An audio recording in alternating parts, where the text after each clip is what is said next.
Next Padmashali caste second match అబ్బాయి, 1974 date of birth, 5'8" height, MBA complete అయింది, banking job చేస్తున్నాడు, నెలకి 2 లక్షల వరకు శాలరీ ఉంది. ఈ అబ్బాయికి పద్మశాలి క్యాస్ట్లో సెకండ్ మ్యాచ్ అమ్మాయి కావాలి. ఈ అబ్బాయికి ఫస్ట్ ప్రియారిటీ అయితే పద్మశాలి క్యాస్ట్లో కావాలనుకుంటున్నారు, సేమ్ క్యాస్ట్లో. నెక్స్ట్ ఎనీ ఓసీబీసీలో కూడా చూస్తారు, సెకండ్ మ్యాచ్ అమ్మాయి కావాలి. ఇవి ఈరోజు అబ్బాయిల వివరాలండి. నెక్స్ట్ మనం అమ్మాయిల వివరాలు చూద్దాం.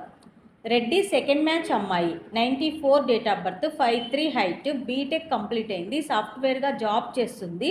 ఈ అమ్మాయికి రెడ్డి క్యాస్ట్లో సెకండ్ మ్యాచ్ అబ్బాయి కావాలి. Next Padmashali caste second match అమ్మాయి, 91 date of birth, 5'3" height, BTech MBA complete అయింది, సాఫ్ట్వేర్గా హైదరాబాద్లో జాబ్ చేస్తుంది, 3 lakhs ప్యాకేజ్లో ఉంది, 3 లక్షల ప్యాకేజ్లో ఉంది. ఈ అమ్మాయికి పద్మశాలి క్యాస్ట్లో కానీ ఎనీ ఓసీబీసీ క్యాస్ట్లో సెకండ్ మ్యాచ్లో అబ్బాయి కావాలి.